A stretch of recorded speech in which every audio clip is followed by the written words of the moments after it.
Sir पे छाया हुआ नूर है मेरे मीठे मदीने की क्या बात है नूर से सब फज़ा इसकी मामूर है नूर से सब फज़ा इसकी मामूर है मेरे मीठे मदीने की क्या बात है ज़र्रे पे छाया हुआ नूर है नूर फूलों में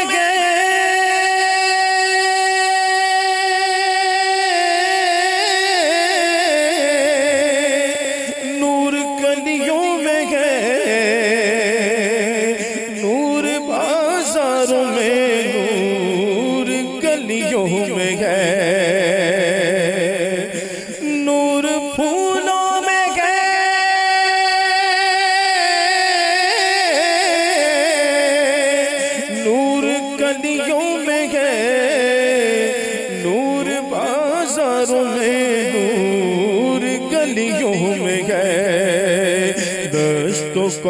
रुखसार पर नूर ही नूर है।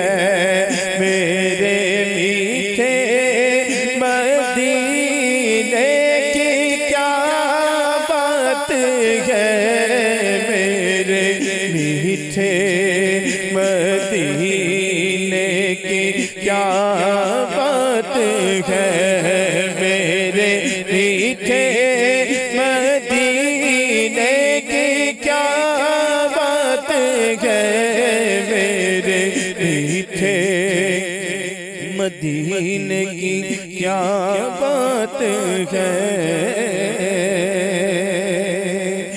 कैफो मस्ती में डूबे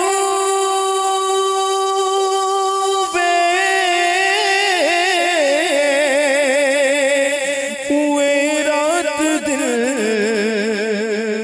भीनी खुशबू से महके हुए रात दिल। कैफो मस्ती में डूबे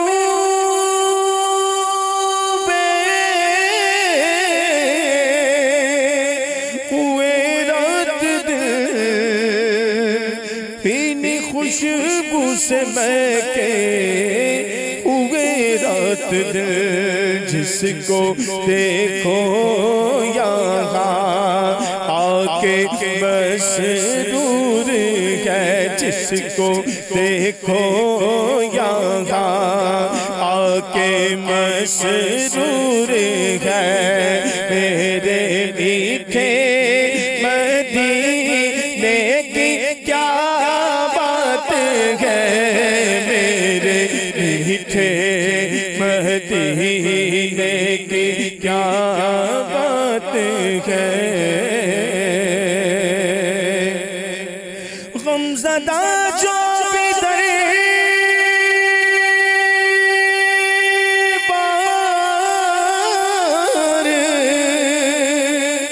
में आ गया,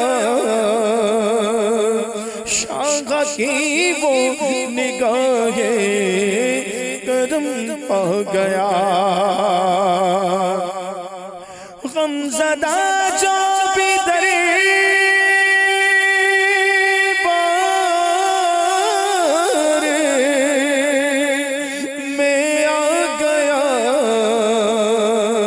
शाखा की वो निगाहें करम पा गया, शाखा की वो निगाहें करम पा गया। सारा रंजो उसका काफूर है, बोलो सारा रंजो उसका काफूर है।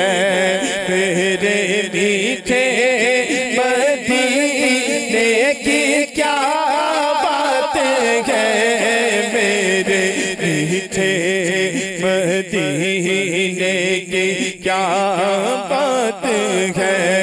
मेरे सोहने मदीने की क्या बात है, मेरे मीठे मदीने की बात है। मेरे मीठे मदीने की क्या बात है, मेरे मीठे मदीने की क्या बात है। ये मदीने की को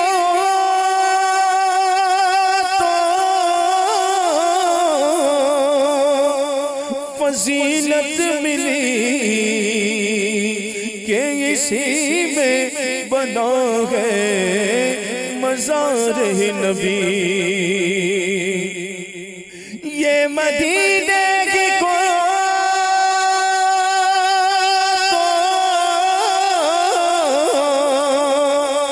फजीलत मिली कि इसी में बना है मज़ार-ए नबी, के इसी में बना है मज़ार-ए नबी। गुंबद सब्ज़ हर आँख का नूर है, गुंबद सब्ज़ हर आँख का नूर है, गुंबद सब्ज़ हर आँख का नूर है। मेरे मीठे मदीने की क्या बात है, मेरे मीठे मदीने की क्या बात है। अल्हम्दुलिल्लाह रब्बिल आलमीन वस्सलातु वस्सलामु अला सय्यिदिल मुरसलीन अम्मा बाद फ़अऊज़ु बिल्लाहि मिनश शैतानिर रजीम बिस्मिल्लाहिर रहमानिर रहीम सलातु वस्सलामु अलैका या रसूल अल्लाह व अला आलिका व अस्हाबिका या हबीब अल्लाह सलातु वस्सलामु अलैका या नबी अल्लाह व अला आलिका व अस्हाबिका या नूर अल्लाह।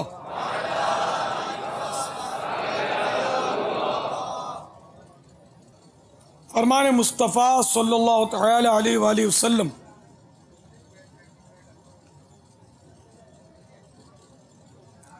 जिसने मुझ पर 10 मरतबा दुरूद पाक पढ़ा, अल्लाह अज़्ज़ा वजल उस पर 100 रहमतें नाजिल फरमाता है।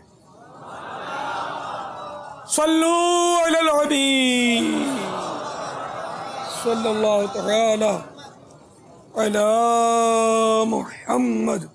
जो मुसाफिर नहीं है, अब 15 दिन के लिए मक्के में नहीं ठहरेगा, बल्कि ये पता है कि 15 अगरचे मदीने शरीफ की हाजिरी को देर है, मगर इस दौरान कम अज़ कम यानी कि समझो 1 रात के लिए जद्दा शरीफ जाना है, ताइफ शरीफ जाना है, या किस बेशक मीना में 1 रात गुजारनी है। मीना भी यानी मक्के शरीफ के हुदूद के बाहर अगर 1 रात गुजारनी है उसको, तो अब ये मुसाफिर ही रहेगा। हम इसी तरह करते थे ना, हम तो मतलब आमतौर पे मुसाफिर ही रहते थे, 1 आध रात बाहर रहते थे, मुकीम तो नहीं बनते थे। आप भी नहीं बनते होंगे। फैजान चल मदीना जो ठहरा, इसमें बाबा 13वीं की इज्तिमा होता था जद्दा शरीफ में, और वादिया मिरीख, वो तो बड़ा तारीख है। वादी अत्तार है बाबा, वादी अत्तार है। चलो वादी अत्तार वालों, आपका नाम भी आ गया। वो तो कैसा है तारीखी, बापा बरसती बारिश में हुआ था वो इज्तिमा। सुभान अल्लाह। आज ये मंजूर थे आप उसमें? मरहबा। वादी अत्तार में बहुत जबरदस्त मदनी काम हुआ दानियाल भी थे अल्हम्दुलिल्लाह।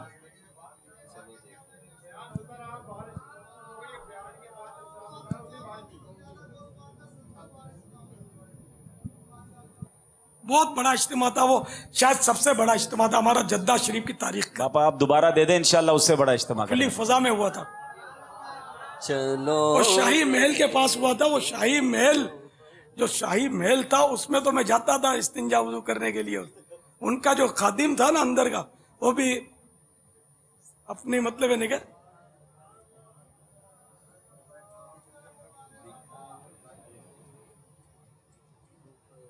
सल्लू अलल हबीब सल्लल्लाहु तआला अला मुहम्मद। इसमें बाबा ये 13वीं तारीख की जो बात आई थी कि 13वीं की रमी कर लेंगे तो वक्त गुजर जाएगा, तो इसमें नियत वो यही करे कि 13वीं की जो रमी जिमार है उसकी अदायगी सुन्नत की नियत से मैं रुकता हूँ, ज़िम्नन उसे ये भी फायदा हासिल हो जाए। हाँ, कुर्बानी से जान छुड़ाने की माद अल्लाह नियत ना हो कि इबादत कोई सी भी हो उसको बोझ ना समझा जाए। अल्लाह की नेमत है इबादत, नसीब वालों का हिस्सा। 13वीं की रमी बापा जब मदनी काफिले वालों ने की तो ये देखने को मिला कि लाखों लोग 13वीं की रमी भी करते हैं। हाँ, बहुत बड़ी तादाद 13वीं की रमी में वहाँ रुकते हैं। बहुत आसानी होती है और बिल्कुल हाँ, इस पे भी सुन्नत अदा हो सके तो करनी चाहिए। बापा एक अर्ज और जी बापा, पानी भी वाफिर मिकदार में, रश भी तकरीबन गालिब अक्सरियत तो जा चुकी होती है। तो घूम फिर कर वो मुख्तलिफ जो तबर्रुकात हैं, वो बहुत प्यारी प्यारी जगह, ये आने दो किताब इंशाअल्लाह। तो इसमें बहुत सारी मालूमात हैं, तारीखी मालूमात, हिकायात। आज भी 2 हिकायतें, मेरा ख्याल है 2-3 हिकायतें इसमें सुनाई मैंने। पापा इसमें एक और मसला हल फरमा दीजिए, मदनी फूल अता फरमाइए। जिनकी अपने वतन पहली फ्लाइट से वापसी होती है, एक हमारे इस्लामी भाई के साथ भी ऐसा हुआ कि उनकी पहली फ्लाइट से वापसी थी और ईद बाज़ औकात या वहाँ के और हमारे औकात में 2 दिन का फ़र्क होता है। जो पहली फ्लाइट से इस्लामी भाई पहुँचे तो 12 ज़ुल्हिज्जा पाकिस्तान में थी। उन्होंने वहाँ हज के दौरान पाकिस्तान फ़ोन करके अपनी नफली कुर्बानी तो करवा दी क्योंकि वो मुसाफिर थे, लेकिन जब वो कराची एयरपोर्ट पे लैंड हुए तो उस वक्त उन पर कुर्बानी वाजिब हो गई। तो पहली फ़्लाइट वाले जब अपने वतन जाएं तो ये चेक कर लें कि अगर वहाँ ईद के अय्याम मौजूद हैं और वो अपने वतन पहुँच रहे हैं तो अब उनको उस वक्त भी कुर्बानी का इंतज़ाम करना पड़ेगा। उस इस्लामी भाई ने फिर मुफ्ती साहब से जहाज़ में से रब्ता किया, कुछ घंटे बाकी थे और फिर जहाज़ ही में कुर्बानी जहाज़ से ही कुर्बानी भी अरेंज करवाई। तो ये भी तरकीब बनानी होगी कि उसी औकात में वो कुर्बानी हो जाए।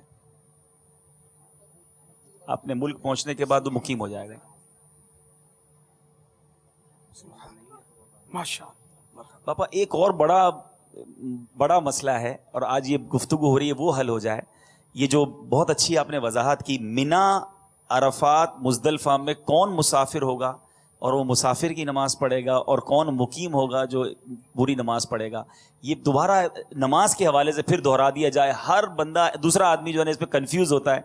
कोई मुसाफिर की नमाज़ पढ़ रहा होता है, कोई मुकीम की नमाज़ पढ़ रहा होता है। एक ही खेमे में लोग होते हैं, इमाम साहब कभी मुसाफिर होते हैं, कभी मुक्तदी मुकीम होते हैं, वो आपस में उलझ रहे होते हैं। तो ये थोड़ी सी तरबियत आज हो जाए कि कैलकुलेट किस तरह करें कि हम मुकीम हैं या मुसाफिर हैं।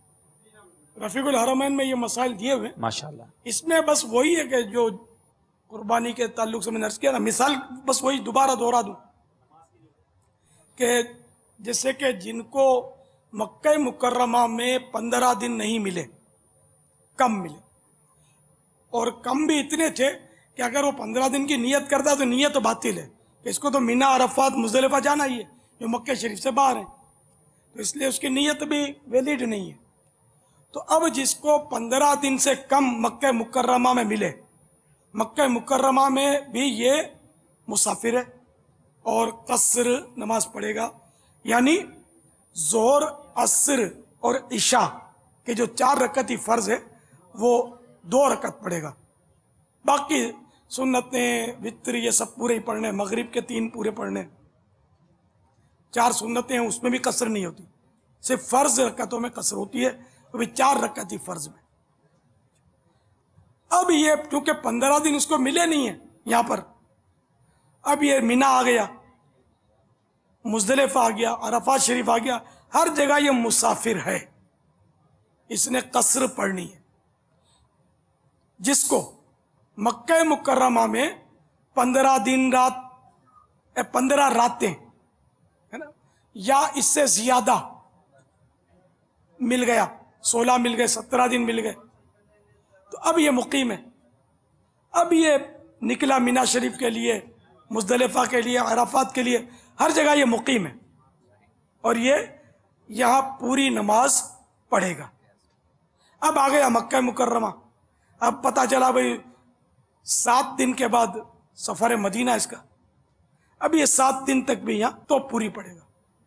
अच्छा, अब ये मदीना मुनव्वरा हाजिर हुआ, तो मदीना मुनव्वरा मक्का मुकर्रमा से काफ़ी फासले पर है, तो मदीना मुनव्वरा में चूंकि 40 नमाजों के हिसाब से 8 या 9 दिन देते हैं, 9 दिन देते हैं आमतौर पे, तो वहाँ भी मुसाफिर ही है। हर हाजी तकरीबन मदीना शरीफ में 8 या 9 दिन मिलते हैं, वहाँ मुसाफिर ही रहता है। इल्ला कोई तरकीब बना ले तो ज़्यादा रुक जाए तो कह नहीं सकते, तो वहाँ भी मदीना मुनव्वरा में भी करोड़ों लाखों हाजी जो होते हैं उनको मुसाफिर की नमाज उन पर होती है, वो मुसाफिर होते हैं, मुकीम वो नहीं होते। बहरहाल ये फार्मूला मैंने अर्ज कर दिया आपको। ये लाखों लाख वाकई नमाजी या हाजी होते हैं, बेचारों को नमाज में ये पता नहीं होता मुकीम मुसाफिर का। इसकी मज़ीद तफसीलात के लिए रफ़ीकुल हरमैन में भी कुछ मदनी फूल है और साथ ही मकतबतुल मदीना का मतबूआ रिसाला मुसाफिर की नमाज, ये ज़्यादा ज़ख़ीम नहीं है, मुख्तसर सा रिसाला है, उसको पढ़ लीजिए। ये रिसाला नमाज के अहकाम जिसमें 12 रिसाले हैं उनमें भी शामिल है, तो ये पढ़ लेना ज़रूरी है, वरना गलतियां बहुत करेंगे। और जो सफ़र पर जाए उसके लिए तो फ़र्ज है कि सफ़र के अहकाम उसको मालूम हो। बाबा, जो 15 दिन 15 रातें या इससे ज़्यादा मक्का पाक में मुकीम रहा, आपने फरमाया वो मिना, अरफात, मुज़दलिफ़ा में भी मुकीम रहेगा। अब वहाँ से फारिग होकर अब जब वो मक्का शरीफ आ रहा है तो उसके पास मदीना तैयबा जाने के लिए या अपने वतन जाने के लिए 7 दिन हैं, 7 रातें हैं। तो ये जो 7 दिन है ये इसमें भी मुकीम रहेगा या मुसाफिर हो जाएगा? मुकीम रहेगा, क्योंकि ये मुसाफिर बना ही नहीं है। ठीक है।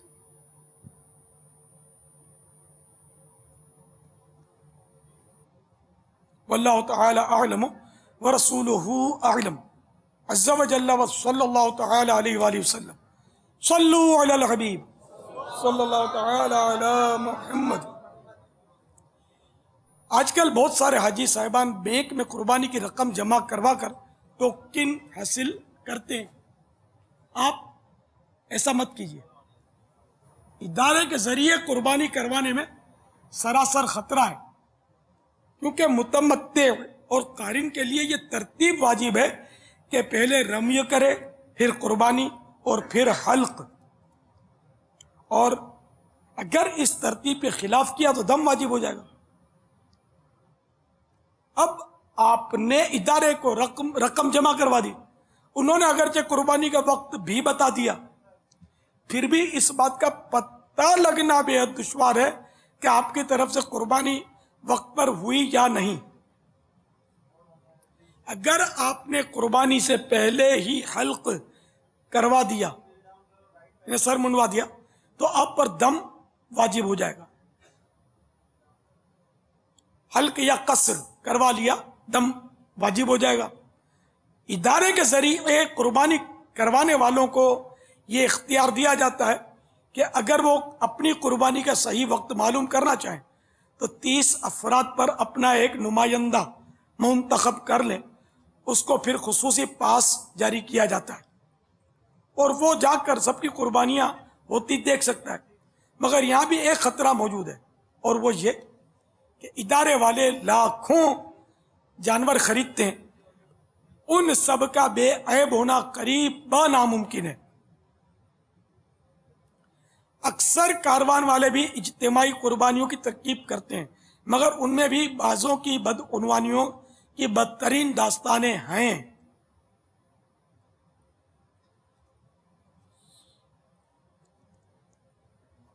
यानी कुर्बानी ताखीर से करना क्या, कुर्बानी करते नहीं है, वो सारे कुर्बानियों के पैसे हाजियों के खा पी जाते हैं।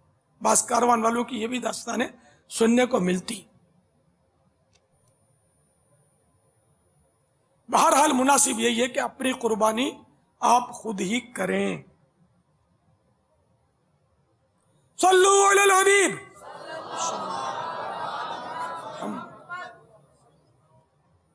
या रब उम्मत नबी को बख्श दे कि 17 हुरूफ की निस्बत से हल्क और तकसीर के 17 मदनी फूल। हज और उम्रे के एहराम खोलने के बाद सर मुंडाने के मुताल्लिक 2 फरामीन मुस्तफ़ा सल्लल्लाहु तआला अलैहि वसल्लम मुलादा फरमाइए। नंबर 1, बाल मुंडाने में हर बाल के बदले एक नेकी है और एक गुनाह मिटाया जाता है। नंबर 2, सर मुंडाने में जो बाल जमीन पर गिरेगा वो तेरे लिए क़यामत के दिन नूर होगा। ये 2 फरमान मुस्तफ़ा हज और उम्रे का एहराम खोलने वालों के मुताल्लिक हैं। यहां हम सर मुंडा दे तो उसके लिए ये फजल नहीं है। अब मदनी फूल। नंबर 3, कुर्बानी से फारिग होकर किबले की तरफ मुंह करके इस्लामी भाई हल्क करें, यानी तमाम सर के बाल मुंडवा दें, या तकसीर करें, यानी कम से कम 1/4 सर के बाल उंगली के पौरे के बराबर कटवाएं। 2-3 जगह से चंद बाल कैंची से काट लेना काफी नहीं। 4, हल्क हो या तकसीर सीधी जानिब से इब्तिदा कीजिए। 5, इस महीने सिर्फ तकसीर करवाएं, यानी चौथाई 1/4 सर के बालों में से हर बाल उंगली के पौरे के बराबर कटवाएं या खुद ही कैंची से काट लें। इन्हें सर मुंडवाना हराम है। याद रहे, औरत का गैर मर्द से बाल कटवाना कुजा, उसके आगे अपने बाल जाहिर करना भी जायज नहीं। 6 बाल चूंकि छोटे बड़े होते हैं, लिहाजा एक पौरे से ज्यादा कटवाएं ताकि चौथाई सर के बाल कम से कम एक पौरे के बराबर कट जाएं। 7 अब एहराम से बाहर होने का वक्त आ गया, तो अब मुहरिम यानी एहराम वाला अपना या दूसरे का सर मूंड या कसर कर सकता है।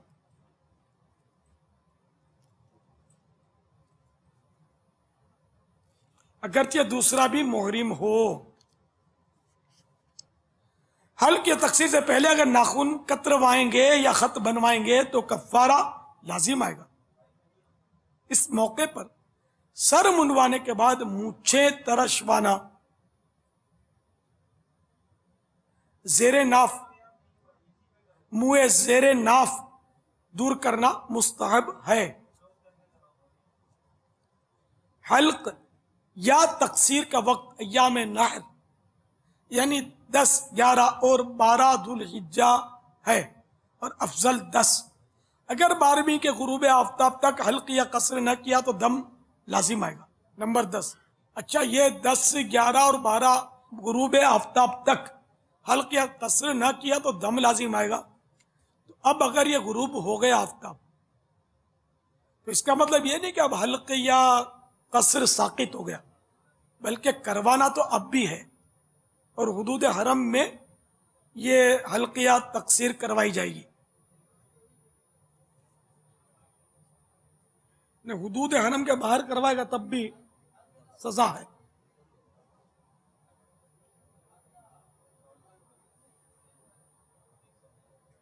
जिसके सर पर बाल ना हो, कुदरती गंज हो, उसे भी सर पर उस तरह फिरवाना वाजिब है।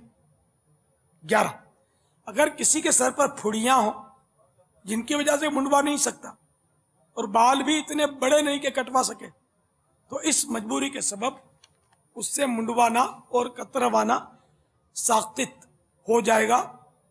उसे भी मुंडवाने और कतरवाने वालों की तरह सब चीजें हलाल हो गई, मगर बेहतर यह कि अय्याम नहर खत्म होने तक बदस्तूर इहराम में रहे। 12 हल्क या कसर मिना शरीफ में सुन्नत है, जबकि हुदूद हरम में वाजिब। अगर हुदूद हरम से बाहर किया तो दम वाजिब होगा। 13 हल्क या तकसीर के दौरान ये तकबीर पढ़ते रहिए और फारिग होकर भी पढ़िए। अल्लाहु अकबर, अल्लाहु अकबर, ला इलाहा इल्लल्लाह, वल्लाहु अकबर, अल्लाहु अकबर, वलिल्लाहिल हम्द। 14 बाद फरागत अव्वल आखिर दुरूद शरीफ के साथ ये दुआ पढ़िए। अल्लाहुम्मा अस्बित ली लिकुल्li शाअरतिन हसनतन वम्हु अन्नी बिहा सय्यअतन वरफ़अनी बिहा इंदका दरजा। ऐ अल्लाह, हर बाल के बदले मेरे लिए एक नेकी लिख दे और एक गुनाह मिटा दे, और अपने हाँ हर बाल के बदले मेरा एक दर्जा बुलंद फरमा दे।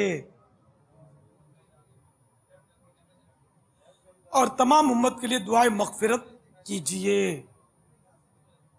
15 मुफरिद अगर कुर्बानी करना चाहे तो उसके लिए मुस्तहब ये है कि हल्क या तकसीर कुर्बानी के बाद करवाए, और अगर हल्क के बाद कुर्बानी की जब भी हरज नहीं, और तमत्तु और क़िरान वाले के लिए हल्क या तकसीर कुर्बानी के बाद करना वाजिब है। अगर पहले हल्क या तकसीर करेगा तो दम वाजिब हो जाएगा। 16 बाल दफन कर दें और हमेशा बदन से जो चीज बाल, नाखून, खाल जुदा हो दफन कर दिया करें।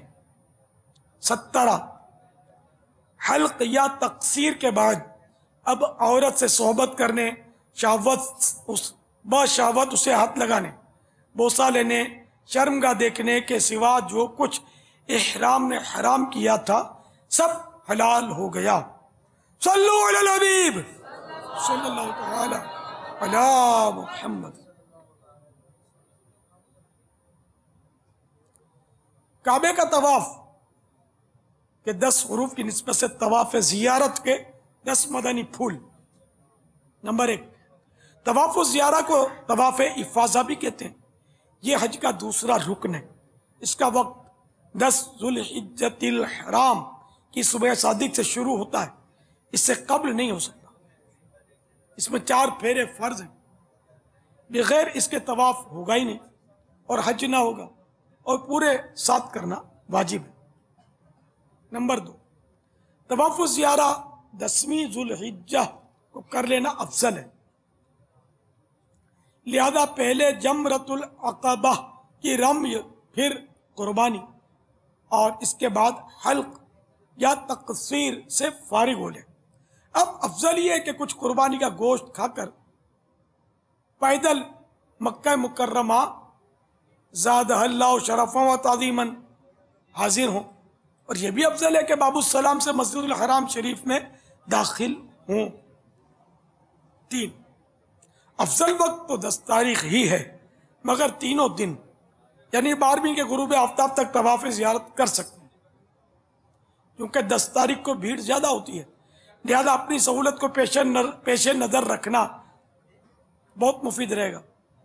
इस तरह इंशाअल्लाह अज़्ज़ वजल मुतअद्दिद तकलीफ देह चीज़ों और बाज़ सूरतों में दूसरों की ईदा रिसानियों, औरतों से गुडमुड होने, उनसे बदन टकराने और नफ्सो शैतान के बेकाने में आकर होने वाले गुनाहों से बचत हो जाएगी। 4 बावुज़ू और सतरे औरत के साथ तवाफ कीजिए। अक्सर ईसाई बहनों की कलाइयाँ दौरान तवाफ खुली होती हैं। अगर तवाफ ज़ियारा के 4 फेरे या इससे ज़्यादा इस तरह किए कि चारुम यानी 1/4 कलाई या चौथाई यानी 1/4 सर के बाल खुले थे तो दम वाजिब हो गया। अगर सतरे औरत के साथ उस तवाफ का इआदा यानी नए सिरे से कर लिया तो दम साकित हो जाएगा। 5 अगर कारिन और मुफरिद तवाफ कुदुम में और मुतमत्ते हज का एहराम बांधने के बाद किसी नफली तवाफ में हज के रमल साई से फारिग हो चुके हों तो अब तवाफ ज़ियारत में इसकी हाजत नहीं। 6 अगर हज के रमल और साई से पहले फारिग नहीं हुए थे तो अब रोजमर्रा के कपड़ों ही में कर लीजिए। हाँ, इस्तिबा नहीं हो सकेगा क्योंकि अब इसका मौका ना रहा। 7 जो 11वीं को ना जाए 12वीं को कर ले। इसके बाद बिला उद्र ताखिर गुनाह, जुर्माने में एक कुर्बानी करनी होगी। हाँ, मसलन औरत को हैज या निफास आ गया तो इनके ख़त्म के बाद तवाफ करे, मगर हैज या निफास से अगर ऐसे वक्त पाक हुई कि नहा धोकर 12वीं तारीख में आफ्ताब डूबने से पहले 4 फेरे कर सकती है तो करना वाजिब है, ना करेगी गुनाहगार होगी। यूं ही अगर इतना वक्त उसे मिला था कि तवाफ कर लेती और ना किया, अब हैज या निफास आ गया तो गुनाहगार हुई।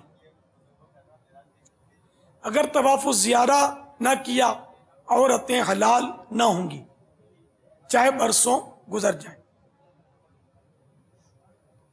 इसी तरह अगर बीवी ने नहीं किया तो शोहर उसके लिए हलाल ना होगा। 9 तवाफ से फारिग होकर 2 रकात वाजिब तवाफ बदस्तूर अदा कीजिए। इसमें वही तफसील रहेगी कि जिसने तवाफ़ ज़ियारा के बाद सही भी करनी है वो तो तवाफ़ के बाद 2 रकात वाजिब तवाफ़ पहले अदा करेगा, बाद में मुल्तज़म पर हाजिर होगा।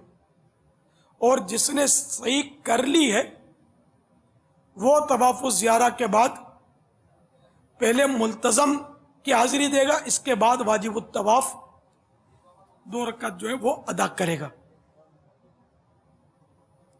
अब आबे जमजम भी खूब पेट भर कर नोश कीजिए।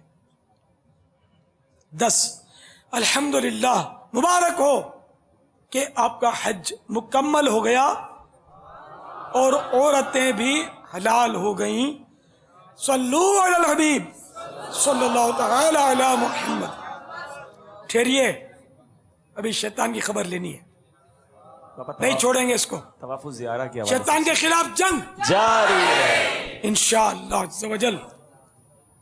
अच्छा, एक वजाहत कर दूं कि जैसे कि बाज़ कारवान वाले वो हज की कुर्बानियों के रकम जमा करके वो बदउनवानियाँ करते हैं, खा पी जाते हैं वगैरह, तो बाज़ अवाम ये समझते हैं कि ये दावत इस्लामी वाले होते हैं।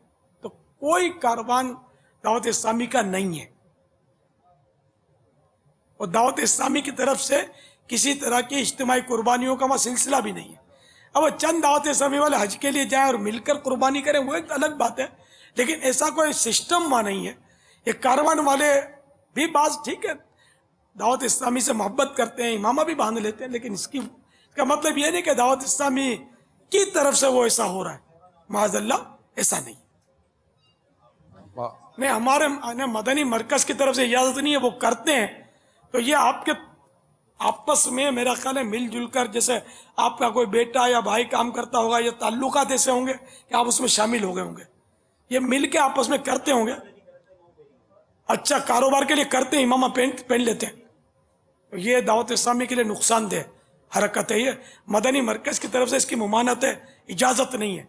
जो भी ऐसा करते हैं वो दावत इस्लामी के नाम को इस्तेमाल करते हैं, केश करते हैं और बदनाम करते हैं, और उनकी खिदमत में हम अर्ज ही कर सकते हैं कि ऐसा ना करें। अब दुनिया भर में इस्लामी भाई ये बात समझें कि अपने मुंह से कहना कि मैं ये बड़ा काम दावत इस्लामी के प्लेटफॉर्म से कर रहा हूँ, तो हमारी आवाम को चाहिए कि वो क्यों मानती है। जब हमें कोई ऐसे अहम काम करने होते तो ऐसे कई काम है, हमें हर काम का नहीं कहता, कई काम है जिसकी तशहीर हम मदनी चैनल के जरिए कर रहे होते हैं, हमारे निगरान और जिम्मेदार कर रहे होते हैं। कहीं से भी नहीं सुना, कहीं भी नहीं देखा, फिर किसी ने कहा मान लिया, तो इस तरह नहीं चलना चाहिए। और दावत इस्लामी के बहुत सारे जिम्मेदार और कई अरकान शूरा हमें मतलब कि बाआसानी या किसी भी दस्तियाब हो जाते हैं। किसी भी बड़े अहम जिम्मेदार से कोई बात कर ली जाए, इंशाअल्लाह ताला दावत इस्लामी का तरीक़ेकार समझा दिया करेंगे। इतनी बड़ी तहरीक है तो इसमें कहीं कुछ ना कुछ होता रहता है। तो दावत इस्लामी के हवाले से किसी मामले में जहन बनाने से पहले किसी अहम जिम्मेदार से बिलखुसूस अरकान शूरा वगैरह शामिल हैं, इनसे ज़रूर मशवरा कर लिया जाए, पूछ लिया जाए। अब कुर्बानी करने वाले कहते हैं कि हम हाजियों की तकलीफ दूर करना चाहते हैं, उनको सहूलत देना चाहते हैं, ये तो अच्छा ही काम है, और हम ये तो नहीं कहते कि हम दावत इस्लामी की तरफ से कर रहे हैं। अब सर पे इमामा है तो लोग समझ लेते हैं कि हम दावत इस्लामी की तरफ से कर रहे हैं, काम तो जायज़ ही कर रहे हैं। उनको चाहिए कि ऐसे मौके पर या दावत इस्लामी वाला पहचाना जाता है, अपनी बातों से भी पहचाना जाता है। अब अगर कोई अपने तौर पे कर रहा है, एक एक के सामने वजाहत उसको करनी ज़रूरी है कि वो वजाहत करता रहे कि दावत इस्लामी के मरकज़ की तरफ से नहीं है, ये मेरा ज़ाती काम है, ये कम से कम कर दे, मगर करे एक एक से वजाहत, ताकि किसी किस्म की आपकी दावत इस्लामी को नुकसान ना पहुंचे।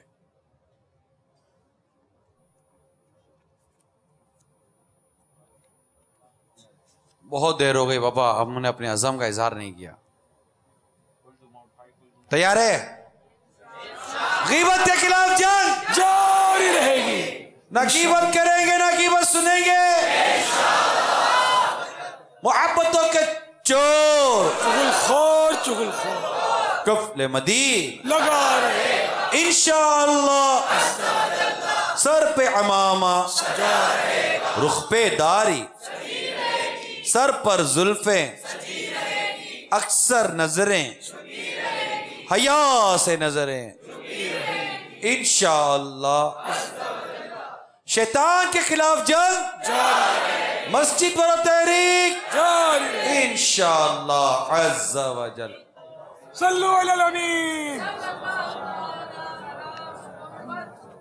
फैज़ान सुन्नत जिल्द अव्वल सफ़हा 176 पर है। हज़रत सैयदना अब्दुल्लाह बिन अम्र बिन आस रज़ी अल्लाह तआला अन्हु फरमाते हैं, जो ये दुआ किसी मजलिस से उठते वक्त 3 मरतबा पढ़े उसकी खताएं मिटा दी जाती हैं, और जो मजलिस खैर व मजलिस जिक्र में पढ़े तो उसके लिए खैर यानी भलाई पर मोहर लगा दी जाएगी। आइए मिलके पढ़ते हैं। सल्लु अलल हबीब सल्लल्लाहु तआला अलैहि वसल्लम। सुब्हानक अल्लाहुम्मा व बिहम्दिका ला इलाहा इल्ला अंता अस्तगफिरुका व अतूबु इलैक। सुब्हानक अल्लाहुम्मा व बिहम्दिका ला इलाहा इल्ला अंता अस्तगफिरुका व अतूबु इलैक।